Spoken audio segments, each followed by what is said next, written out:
नाही नाही नाही नाही नाही आम्ही दर 5 वर्षांनी अधिवेशन घेतो, ते 3 ते 5 वर्षात घ्यायला पाहिजे.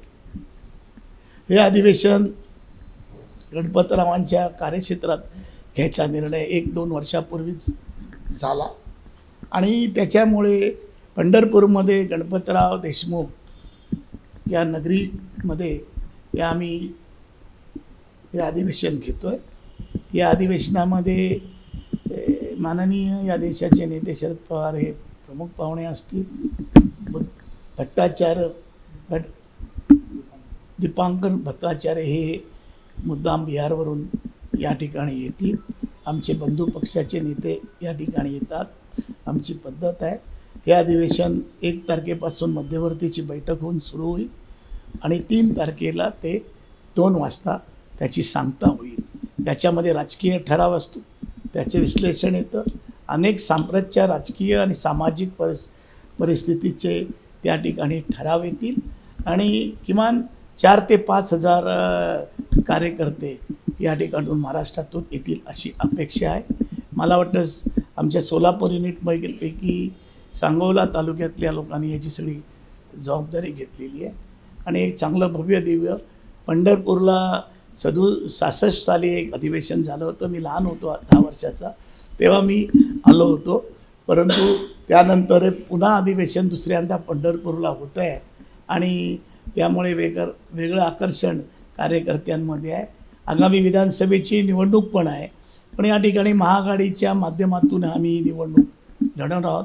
इंडिया आघाडीचे आम्ही घटक पक्ष आहोत आणि त्याच्यामुळे जी महाराष्ट्रामध्ये या ठिकाणी महाविकास आघाडीचं आणि इंडिया आघाडीचं प्राबल्य येईल असं मला वाटतं. सांगोला विधानसभेत बोलले जाते, महाराष्ट्रात तिसऱ्या आघाडीविषयी बोलले जाते. महाराष्ट्र आघाडीचा प्रयोग सक्सेस होईल आणि त्यावेळेस वक्तव्य चालू केले जाते. मला वाटत नाही आहे तिसरी आघाडी पण होणार नाही आहे आणि तशी प्रयत्न होणार नाही आहे. युती तुटली,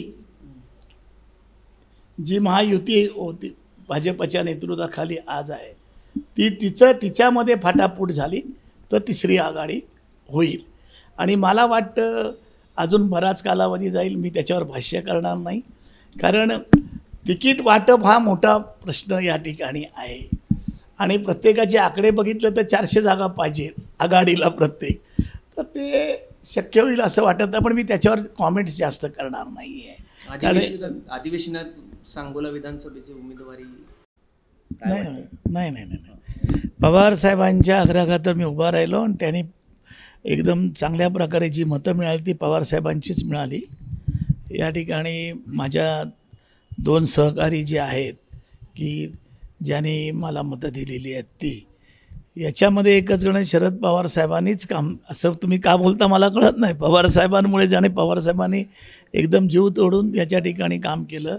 गणित स्वच्छ होतं की काँग्रेसची जी वाढीव मतं होती ती समान वाटायचं असं ठरलं होतं.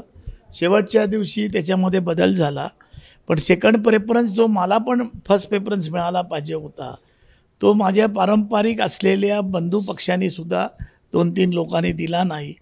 पण त्याच्यामध्ये दगाफट्टा झाला तरी ही जी 4 मतं आम्हाला मिळाली असती तर मी जवळजवळ 35-40 मतांनी निवडून आला असतो.